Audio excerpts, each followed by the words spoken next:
This subject that I'm going to talk about has been a cloudy subject for a lot of people. You know, it's about, we call it codependency. I had never heard the word codependency until I went to treatment in LA in 1985. You know, everything starts on the east and west coast and moves toward the center, and Texas is the last to get the info.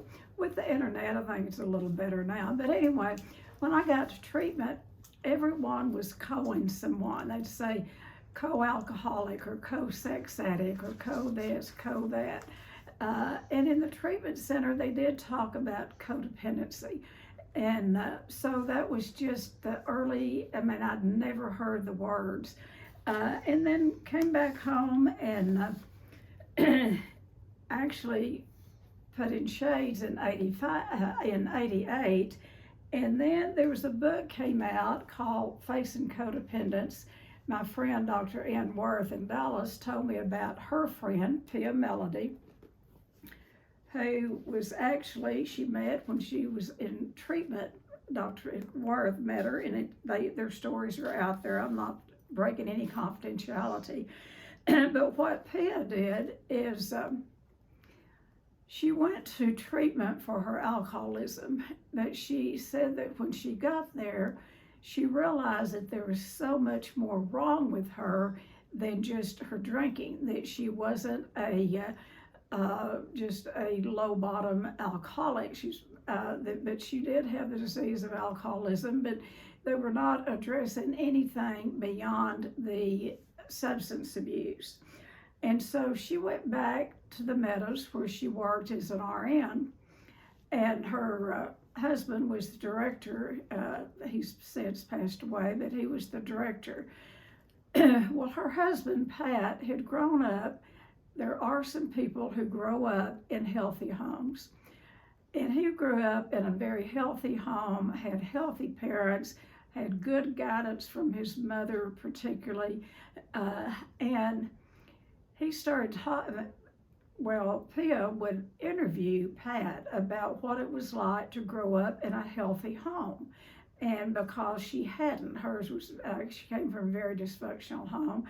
And so this book really came out of those interviews with Pat, and then other people that she would talk to about that had come out of healthy homes, because it was all foreign to her.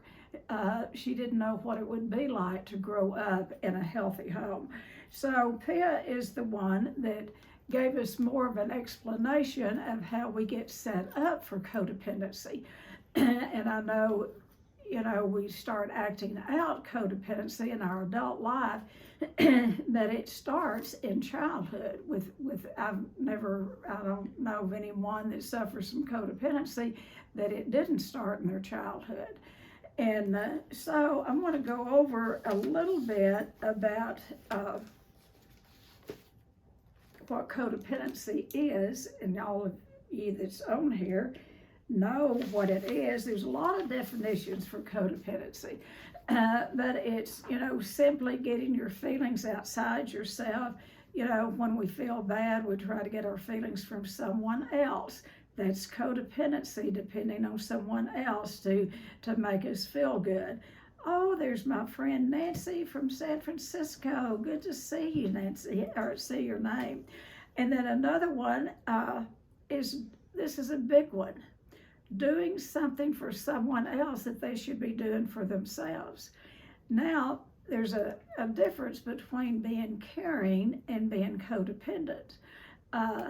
It's good to care for others, but a good codependent can see when someone needs help before they even ask, and they'll rush in and take over a situation when they haven't even been asked. So it's doing something for someone else that really the person could do for themselves. And this really, when you're in a relationship with any form of an addict, This is what can be dangerous, is when you take over the jobs of an alcoholic or an addict or an eating disorder person. And that's what codependents do. They want to make the addict's life easier. And so they start taking care of them in ways that is not helpful for either one. And so what it does, it makes the addict dependent on the codependent. And you know what I always say, an addict gets addicted to a substance, a codependent gets addicted to the addict. That is pretty simple. An alcoholic, any substance, you know, that is, we get addicted to the substance. A codependent gets addicted to the person. Now, if you live in a home where there are both of you are addicts, then you'll have a double whammy. You know, that either way, it's about doing something for someone that they can do for themselves.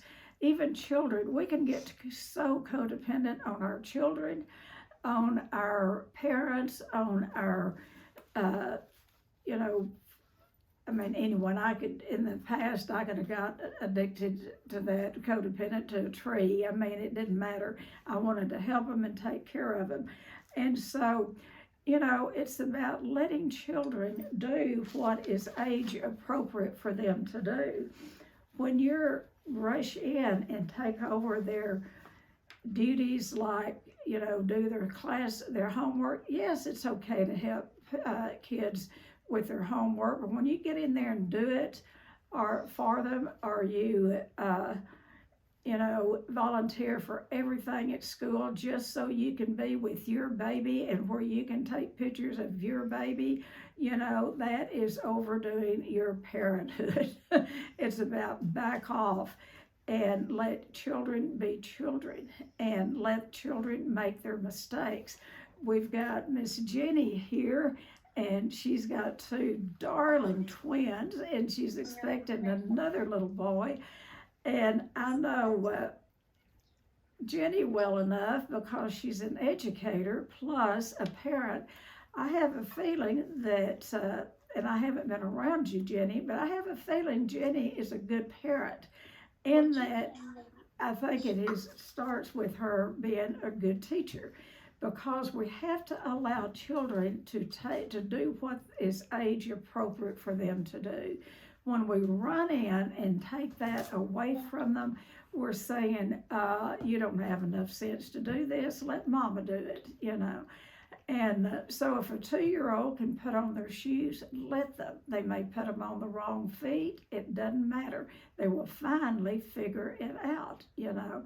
Let them choose what they want to wear. Anyway, so I want to get back to what are some of the signs and symptoms of codependency. And, you know, it's about not loving yourself is a big deal. When we don't love ourselves, we find somebody outside ourselves to make ourselves feel good. And then excessive reliance on someone else, always having to have someone there to, you know, make you feel better, or these are extremes. We all need people in our lives. I don't want you to hear that we don't need people. People need people, but it's a balance. It is a balance. And so when we have that excessive reliance on someone else, it puts the pressure on them. And so when you're in a relationship with a healthy person, both of you are healthy, it's a give and take, a give and take. One day you may need something for them and they're willing to suit up and show up for you, and the next day you can lean on them. It's not so cut and dried. Okay, and so it's how you behave in a relationship, always, and I don't like the word always, and we are told not to use it in therapy, but it's usually when you'll put someone else's needs above your own. I'll give you an example. My mother was addicted to the drug alcohol. I was addicted to my mother. I became her mother at an early age. I started taking care of my mother I loved and adored my mother. She was like my child. And then she began to depend on my dependency. And she taught me, I learned that I wasn't anything unless I was doing something for someone else. That's where I got my good feelings about myself. I became a human doer instead of a human being, and I would do things for people that they surely could have done for themselves or didn't even ask me to do, because that becomes, that behavior, becomes a habit. Like we say, what we think is how we act, and how we act becomes a habit, and then that habit, what it does, it becomes our character, who we are. So when we just keep continually in this behavior, then we become codependent. So it's imbalanced relationships where a person enables another person's self-destructive behavior. It's where mother would set it up at a drive-in grocery store. I was 10 years old. She would call the little grocery store. I would drive the 2 blocks at age 10, 2 blocks, and the man, I'd pull up out front, and the man would bring out the beer that she had ordered, and I would hand him the money. And so at an early age, I learned to do that, to do things that would enable another person's addiction. And then when we marry, we go toward what's familiar. I wasn't going to ever marry an alcoholic. I married me too. And so I carried on that same behavior in my marriage. It was like I got a second chance when I married my husband, that we were together 51 years, and that I never got my mother sober.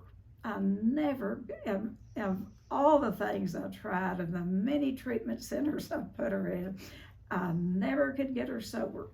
She did not want sobriety. Now, she lived to be 87 years old, but she really never lived. She breathed in and out till she was, oh, there's Karen. Good morning, Karen. So I never got my job done. And, I was not going to marry an alcoholic, but like I said, we go to what's familiar. And I married a man that really needed me to help him in his alcoholism, because he had a business, and that's how he made the living, was going to work. And I did everything for that man. I'm embarrassed by it. When our first child that we had together, our first child was born, he would come up to the hospital. He didn't know where he kept his socks. He didn't know where the cup towels were. He didn't know where his shorts were, because and I'm embarrassed at this, I had a house full of kids. I had stepchildren that we were raising, and I would lay out his clothes of a morning like an invalid. And so consequently, he didn't know where anything was, I did everything for the man. And that's how I got my good feelings about myself. And then I took it on myself to sober him up. And that did not work at all whatsoever. And thank God I found Al-Anon in 1968. But it was 14 years before my husband ever had a desire to get sober, before he ever went to his first AA meeting. It was like God had to get me out of the way before my husband wanted recovery, because I literally, every time, and I had people in the program telling me, because I'd go to open AA meetings, I would go to Al-Anon meetings, I was seeking help, and it finally took, but it took a long time. But they would tell me that I was keeping my mother and my husband 1 inch away from recovery. About the time they would get ready to hit a bottom, I would feel so sorry for them. They were so sick, and I'd rush in and I'd rescue them. And then most of the time they'd be in a blackout. They wouldn't even remember it. I'd clean them up, change the sheets, powder them up, make them smell good and all that. And the next day they wouldn't even remember how they got to bed. It was my mother when I was a child, and it was my husband as an adult. Although I continued to take care of my mother, every time she'd call, I'd drive 165 miles to her bedside. I would drop everything. I'd pile my little old kids in the car, and here I'd go to see about mother. And she would be drunk, and she would want me to move in with her. She wanted, anyway. So going down this list, it's a person who plans their entire life around someone else. That's what codependency is. When you plan your day around someone else, plan your life around someone else, it doesn't always have to be an addict. Usually that's where it shows up, but it's about, your plans don't matter. It's what someone else's plans matter. I see this a lot with ministers' wives. Their whole life revolves around the minister in the church.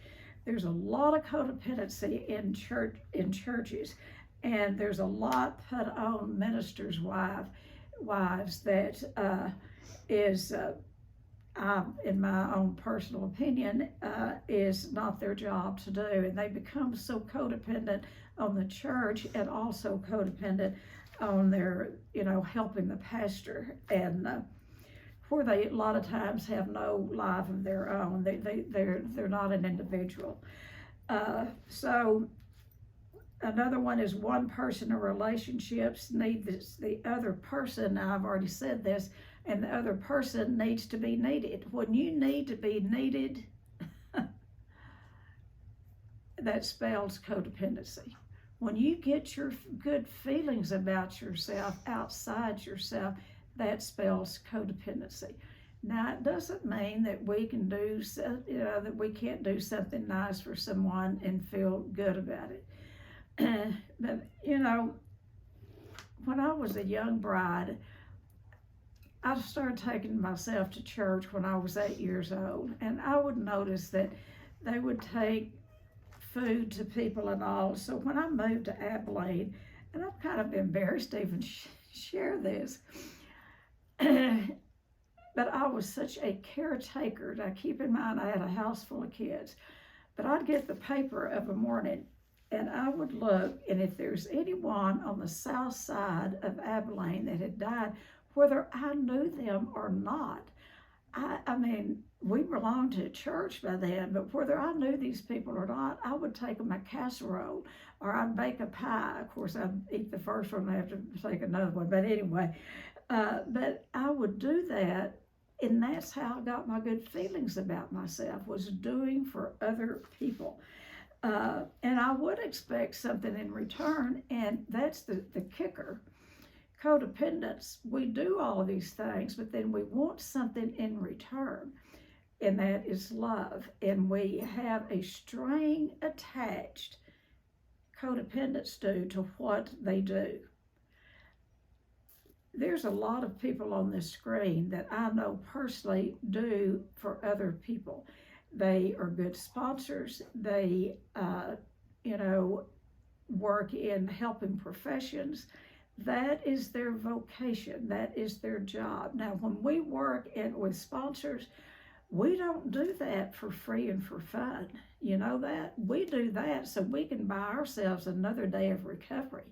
I mean, and sometimes it can just look so holy that we're all that we're doing. And it is. I mean, we do want to help others, but it's to assure us another day of recovery. That's the reason we help someone else. Otherwise, we're all ever addict of any sort. We're all so wrapped up into ourselves. It is a self-centered disease. And, we're also wrapped up in ourselves that we make a poor package sometimes. And so codependents try to get out of themselves and do for others because they don't like themselves. They do not have that inner love for themselves. So another one is a relationship is in which a person has low self-esteem and a strong desire for approval as an unhealthy attachment. We'll attach ourselves to people They have nothing to give us. They have nothing to give us. And we will attach to them expecting something back. And then we stay disappointed. And so codependency is an emotional and behavioral condition that affects a person's ability to have healthy relationships. So I could go on and on about the symptoms of codependency, and I'll give you a few more. Well, no, this is what not to do. I'll give you that in a minute. But I want to tell you what Pia Melody gave us. And when people read her book, they say it's complicated. It is. Pia is an RN, and she writes in signs and symptoms, and she's very wordy. She puts too many words, but you can study her book, and I would recommend this to anyone facing codependence by Pia Melody, because what Pia gives us is it is set up in childhood, and it's set up in childhood from any form of childhood abuse.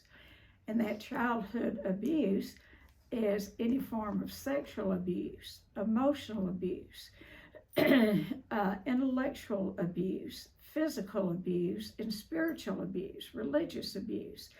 Anytime a child has experienced any form of childhood abuse, we get set up to be codependent. And so I want to go through this very briefly, what happens to us when we live in dysfunctional homes. And it doesn't all have to be alcoholic homes. Any dysfunction will do, where a really combination is where there's a work addict. Let's say the father's a work addict. So the mother has to step up and overdo. So there you have an overbearing mother, an overdoing mother, an overbearing, an over-effective mother, and an ineffective, one over-effective and one under-effective. Where, like a work addict, let's say it's the father, he gets up and leaves of a morning, goes to work, gone all day, maybe into the evening. And so the children don't get a lot of fathering. Being a sperm donor is not being a parent. Fathering, mothering is hands-on, work. So let's go through this very quickly, and I'm going to simplify it to where this is how healthy, normal, natural characteristics of a child. We're all born valuable. Do y'all believe that? We are born valuable. When we are put on planet Earth, we are valuable little bitty babies. And guess what? We're vulnerable. And, all of our needs come from outside ourselves. Everything. As children, all of our needs come out from outside ourselves. So we're vulnerable. And guess what? We're born perfectly imperfect. We are perfectly imperfect little children of God. And then guess what? We're dependent. We have needs and wants, and like I said, they come from outside ourselves. And guess what? Children are born immature. They're not born as grown-ups. So that's how the natural characteristics of a child. And if you're born healthy enough to be born into a healthy family, parents know this. Parents have, because their parents knew it, and their parents' parents, and this is passed on from generation to generation. They teach children as children. They treat them as children, and they teach them age-appropriate behavior and how to act and how not to act in an age-appropriate way.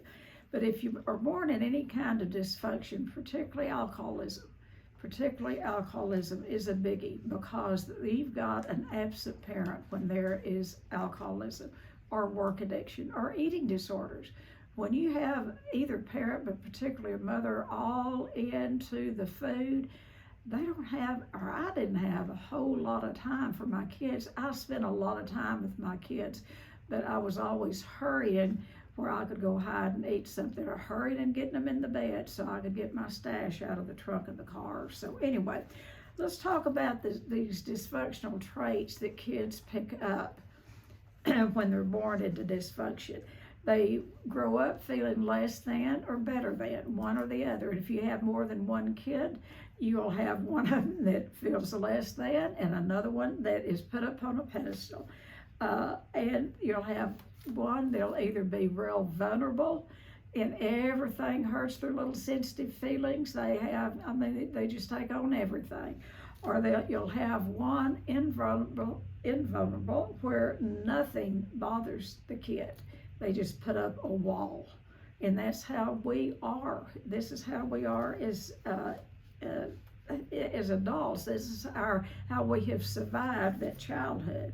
And then we survive by becoming bad and rebellious or good and perfect. And we see them and coming out of the same families. It's almost like they get together and say, okay, you be the bad one, I'll be the good one.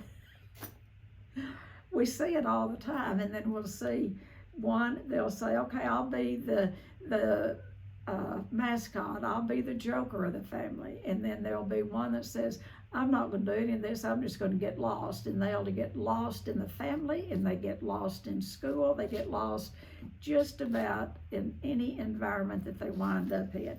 We can tell when we get a lost child into treatment.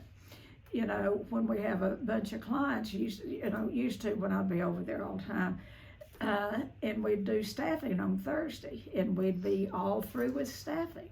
And we'd just be kind of kicking back, shooting the breeze, and then all of a sudden it would dawn on us, we had left out a client.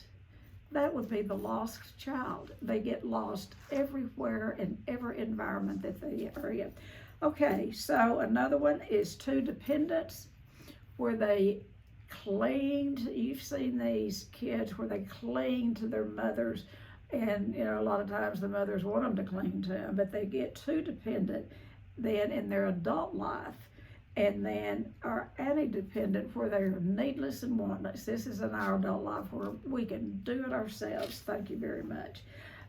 Or we become very extreme, immature, chaotic, or we become over mature and become controlling. Majority of people who identify as codependents, that is, we call it the big C, that is the biggest problem with codependence, is controlling. Any of y'all agree with that? Shake your head. Any of you suffer from control? It's like you have a fear of turning loose of control, because what will happen, because you learned in that childhood, somebody had to be in charge, and a lot of times it was the kids like me. I mean, I was in charge, and I was in charge when I got married, and I became so controlling. And I didn't like it, but it's like somebody had to do it. So, thank God, through a lot of recovery. I don't believe I am controlling. I'm sure I could be, but anyway. So I want to tell you how this shows up then in our adult life. One thing is we have a problem having healthy self-esteem. That is a big one, healthy self-esteem. Now we might have healthy self-esteem in some areas, but usually it shows up on the job, it'll show up in the family, it'll show up for the in-laws, just about everyone if you don't have healthy self-esteem. And then having problems setting boundaries. The two things that are most important if you want to recover from codependency, you must have some healthy self-esteem, knowing where you stop and the other person starts. And then the other one is how to set healthy boundaries. You cannot not recover from codependency if you don't learn those two things. How to have some healthy self-esteem, how to esteem ourselves, because this is where parents esteem their children. That's where children get their healthy self-esteem, is through parents who have healthy self-esteem. They pass it on. And if you didn't get it, you don't have it. That you can grow into that through working the program, I promise you. And then healthy boundaries. Boundaries. We become boundary boundaryless, where we don't have any boundaries, and then on the other hand, we will become boundary violators. Well, I would abuse my children's boundaries. I had no idea what a boundary was until I got into some recovery. So we become boundary violators as well as not having any boundaries. And then we have a hard time owning our own reality and knowing that we're not perfect.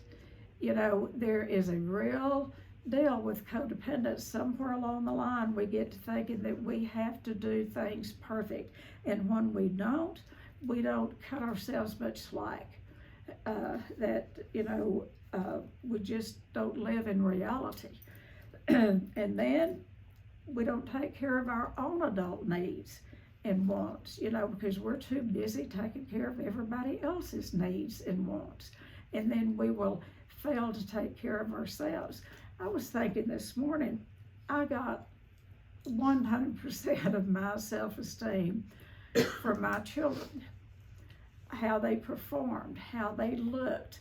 And we had little stair steps, kind of like Jenny has little stair steps. We had our children close together. I'm glad we did. And I would spend all week planning on what I was going to dress them in on Sunday morning. I had 3 little girls and then a little boy that was the oldest one. But my oldest daughter, Karen, I don't know if she's on here, but Karen she never wore, can't remember when she started wearing the same dress twice to church, because I was always buying her new clothes, then we'd hand them down, but I bought them all new clothes. And then I'd take them to church and they looked like they stepped out of a bandbox. Bows in their hairs, perfection. My little son would have some kind of a hat. He'd have a 3-piece suit on and a handkerchief in his pocket. They looked like dolls. And people would be lined up there where we parked, up under the awning, waiting for the McCarty so they could see the kids.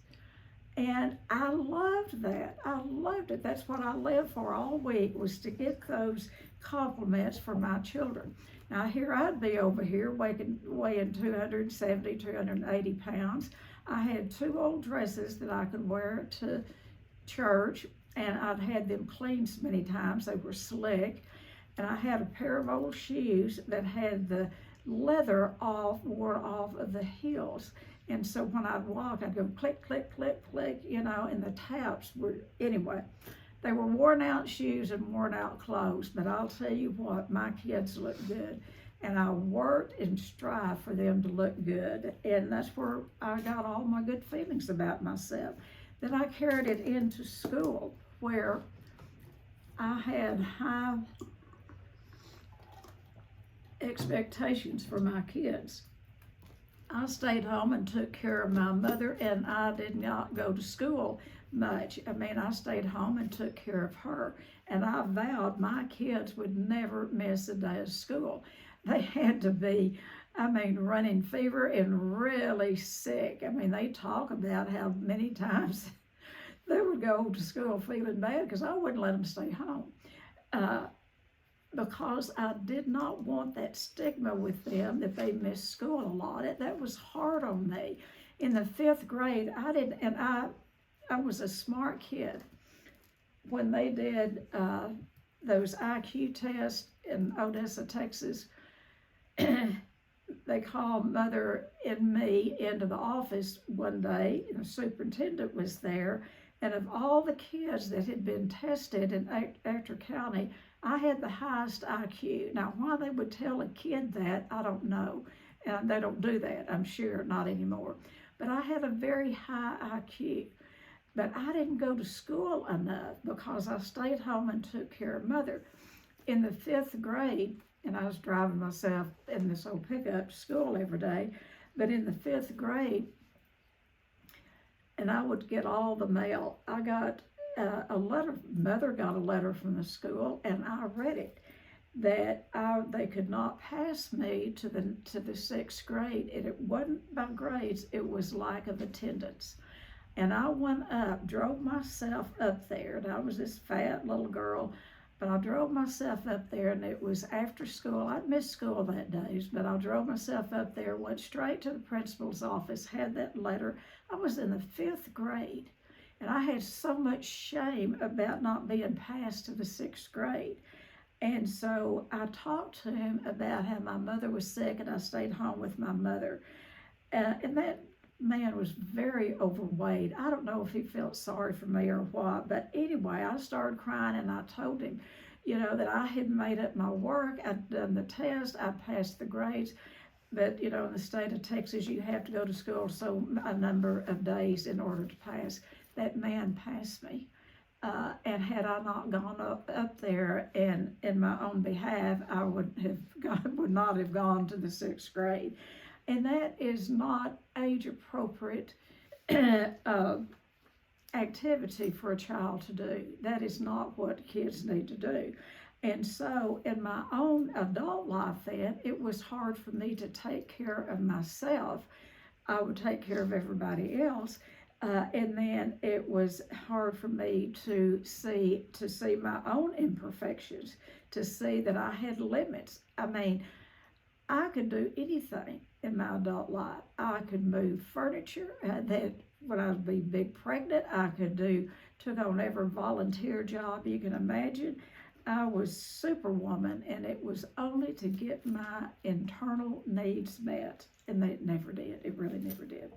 So then again, this is difficulty taking care of our adult needs and wants. I wouldn't, I didn't take care of myself. I wouldn't go to the doctor on a regular basis, but by gosh, I got my kids there, and I got my kids to the dentist every 6 months. And then another one is being able to express our reality moderately. What that means is be able to express our own feelings. And I had two ways to express my feelings. I would shut down and get quiet. I was very shy and bashful outside the home. People half the time didn't know what my name was. I'd go to Al-Anon meetings. It took me 6 months to tell them my name. I could not utter a sound. I was so shy and bashful. But when I got inside that home, I found my voice, and I became a rager, and my children got the bulk of my rage. I am not proud of that. So, that came out of my own childhood. My father was a rager. That came out of my own childhood. In our adult life, we don't know how to regulate that. I didn't until I went to treatment, and I went to 20 million 12-step programs and did everything everybody taught me to do. And what I got through the 12 steps was parenting. Not reparenting, but parenting. I had never had any parenting. I didn't have a set of instructions. That's why I took to the steps so much, because it gave me an outline of what to do. Then I had a sponsor that would give me an outline of what to do, and she would have expectations of me finishing assignments. That's parenting, folks, and I got parenting through the program. And so let me tell you how, if we don't get help, let me tell you how we parent our children. And this is what Pia has come up with, is we can't esteem our children in a healthy manner. We either overesteem them or we talk down to them. We don't know how to give our children healthy self-esteem because we don't have it ourselves. And then another one is we transgress our children's boundaries. We say things to our kids, or I did, y'all probably don't. Anyway, we do not teach our children healthy boundaries, and we abuse their boundaries. I did it over and over and over. I don't do that today. Thank God I don't do that today. And then we don't allow our children to have their own reality and to be imperfect. How could they when I wanted my kids to be perfect? I'll tell you what, y'all all know Kim. And Kim taught us a lot. She made the decision, and kids can do this early on. She made the decision she wasn't going to buy into my being a staff sergeant. And she became her own person, and she became our acting out child. And it nearly drove me crazy because she wouldn't mind me like the others did. And I think the others did it because they were scared of me. Kim wasn't scared of anything or anyone. And so we need to let our kids be who they are and be perfectly imperfect children of God. And then we have problems nurturing our children in a healthy way. Because of the sexual abuse in my childhood, I was bound and determined. And then my mother it was a form of sexual abuse. She'd want me to lay in bed with her. She'd want me to hold her, all of that stuff. And I made a decision. I was not going to do that to my children. So guess what? We do the opposite. And I didn't hug my kids a lot. And I would hug them, but I had so much fear. I didn't want them to think that they had to hug me. And consequently, I raised my children at arm's length. I was there every second of every day, but I raised them at arm's length. Because I didn't know what healthy nurturing was. And I've learned today with boundaries, if you want a hug, go ask for it. And if they say no, that is about them. They just don't want a hug today. You know, it's all about boundaries, and that's what we need to all teach our children. And then, you know, what we do with our children is we fail to establish a very stable environment. My kids did not grow up in a real stable environment. Now, it looked good on the outside. I mean, and our house was spotless, and it had ruffled domestic curtains on the windows, red geraniums out front, an American flag. We did all the community stuff. We looked good. We were the model family. I was selected Woman of the Year one year. People did not know what went on inside our home, but our children did. And, you know, I tell my kids this all the time, that I'll spend the rest of my life making amends to my children by mending my behavior. I'm not the same person that I was raising my children, thank God. So there is change. There is hope for change, but you've got to get help. And sometimes that means, yes, it means going to Al-Anon, Codependency Anonymous, good therapy. Don't just go and sit and talk about the problem. Go to where they do experiential therapy, where you can absolutely, you know, involve all the senses in your body. And also, you may need inpatient treatment. Codependents need inpatient treatment. A severe codependent needs inpatient treatment sometimes worse than the alcoholic does. And they're harder to treat. There is nothing any harder to treat than a codependent, because they will come into the treatment center and try to do their own treatment. But they're lovely to work with after a while, when they begin to let their guard down and know that they don't have to do everything for everyone. It is a relief, and you can almost hear them let out that sigh of relief. So let me tell you what is some things that you can do for codependency, because this is how we get set up to be codependent. And then in our adult life, we act out the codependency. So what not to do is don't lecture or preach to your wife, husband, parent, your kids, your neighbors. You don't have to be the voice for everyone. Don't lecture and preach to them. You know, the 12-step program is a program of attraction, not promotion. And I say this with a lot of humility, in that when my husband did go to his first AA meeting, it was the same building where I'd been going to open AA meetings in Al-Anon for those 14 years. And in his story, and people told me later, I didn't go, it was a closed meeting, I didn't go. But he said he got up there and he said, I don't know what all my wife has gotten up here, but I want what my wife has. That is the ultimate of a compliment that an alcoholic can give an Al-Anon. I want what my wife has, because he says she is a changed person. I needed to change. I had a lot of room to change. So don't lecture and preach. Don't have a holier than thou attitude, better than.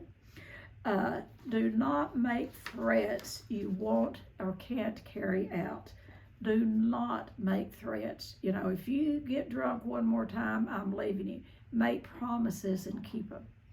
Do not make threats, because they will push. If you're living with any kind of an addict, they will push that to the nth degree. Don't scold about the past. Don't bring up the past. If you're living with a loved one that's in recovery, leave the past in the past. It's their job to work on the past, and it's your job to work on yours. And if they relapse is can be a part of recovery. No one ever has to relapse. But it does have, every addiction has a high rate of relapse. So if you are in a relationship with a child, a parent, a spouse that relapses from a substance, don't argue with them. Don't argue with that person while they are using. You get yourself to a meeting, you take hands off, you give them the best letting alone that they've ever had, and let the binge play itself out, and go take care of yourself. And don't make an issue over treatment. If you have a spouse that's gone to treatment, it's none of your business what they got in treatment. Don't badger them. I was cleaning out some stuff the other day, and it's been quite a while ago. And I found a whole notebook that my husband brought home from treatment. And I kind of flipped through there, and I noticed a 4-step. I just slammed that book. I so wanted to read every word of that notebook. And I thought, that is none of my business. That was his work when he was in treatment, and it's none of my business. And it isn't. What people do in treatment, that is their business. Now, they may want to share with you, and if they do, have a listening for them. But don't prod them and well, what'd you do there? Because when they first go home, they don't know what they got for treatment. It comes later, because it takes a while to get back into daily life. And number one, don't assume. Don't take on a martyr-like self-pity attitude. Self-pity is one of the most deadly feelings that there is. Bless my heart. Bless me, bless me, bless me. Another, pour me another drink, or pour me another milkshake. Self-pity and codependence can get into that self-pity mess. And so many of your codependents also have food problems. Not all of them, but a lot of them. They'll be over here, maybe they're married to an addict, but they're over here into the food. So this is all about having to look at ourselves. Don't expect an immediate 100% recovery. If you live with an addict of any sort, and I don't care how long you're together, don't expect 100% recovery, because and by the way, it's their recovery. And if you're into your own recovery, you take your eyes off of them, and you're in your recovery from your own codependency, you'll hardly notice what they're doing. You don't have time, because you're working with the sponsor, you're going to meetings, you're writing your own inventory, and so it takes, but don't expect immediate recovery. And don't be jealous of the recovery. That's one of the things why it's so important for codependents to get some help, particularly if they're married to or have a child or a parent that's an addict of any sort, or an eating disorder. Once they get into recovery, if you're not going on the journey on your own path, you'll get jealous of their recovery.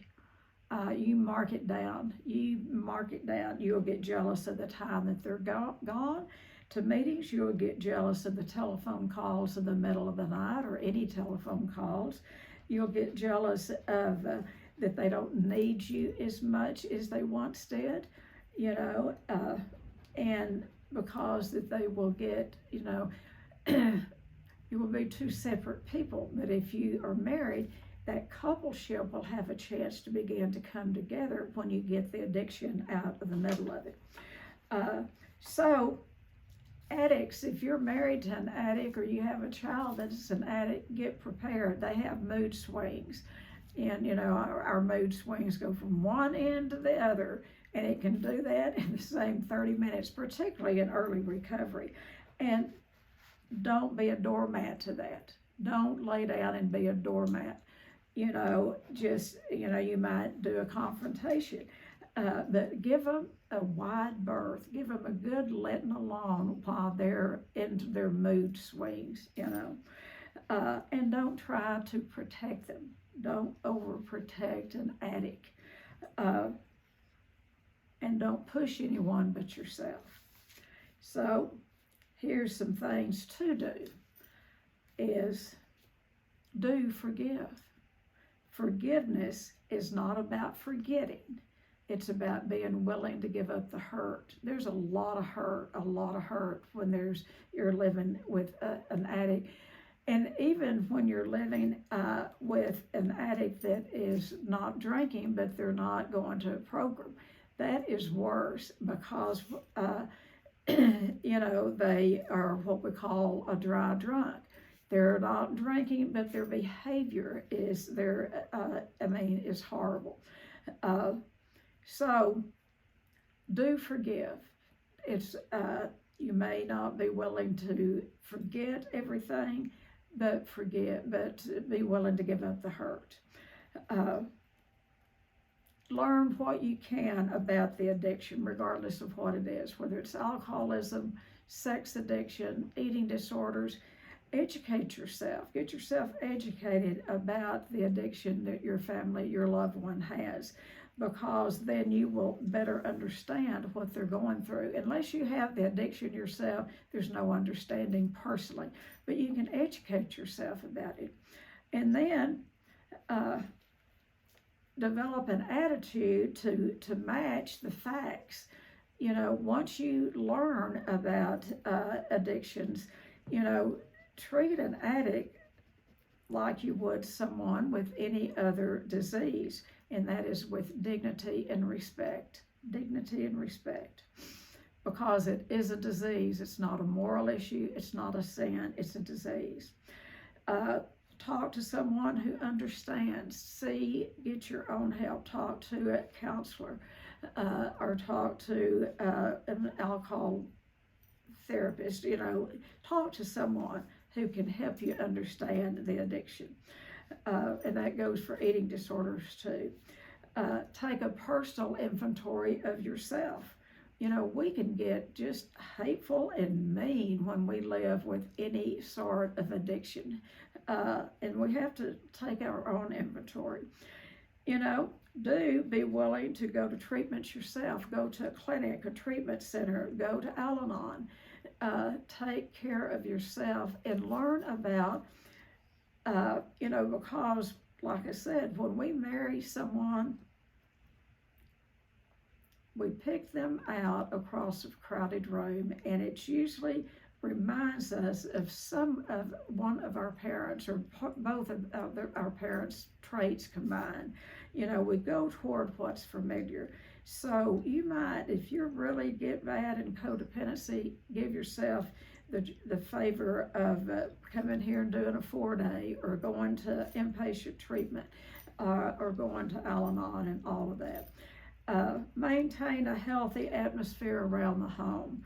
One of the best things I did early in recovery, was I started playing music in the house, and this was when my kids were little, and I didn't play cheerful music, but I'd play cheerful music, and I tap dance for them in the kitchen, and my kids thought I was crazy, but they loved it.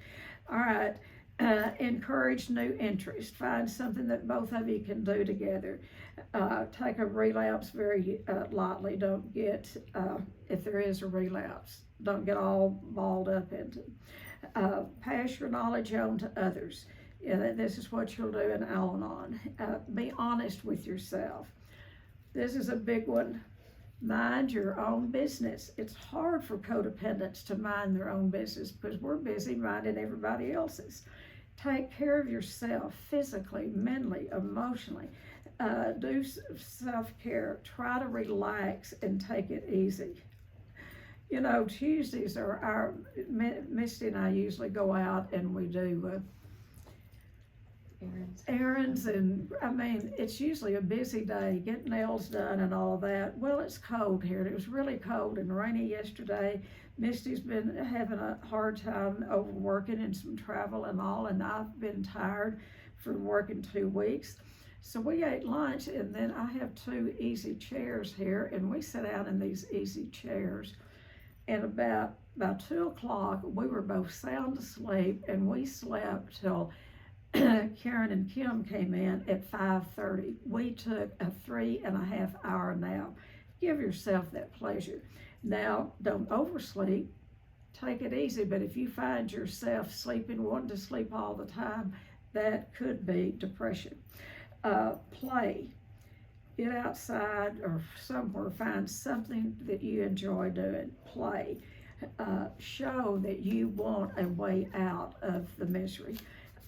So I know I didn't leave much time, but if y'all have questions or comments, I gave you a lot of information in a short period of time, and most of you have heard all of it. So any of you have a question or comment, just raise your hand. Who would like to? All right, Karen, good to see you. Hi, Tennie.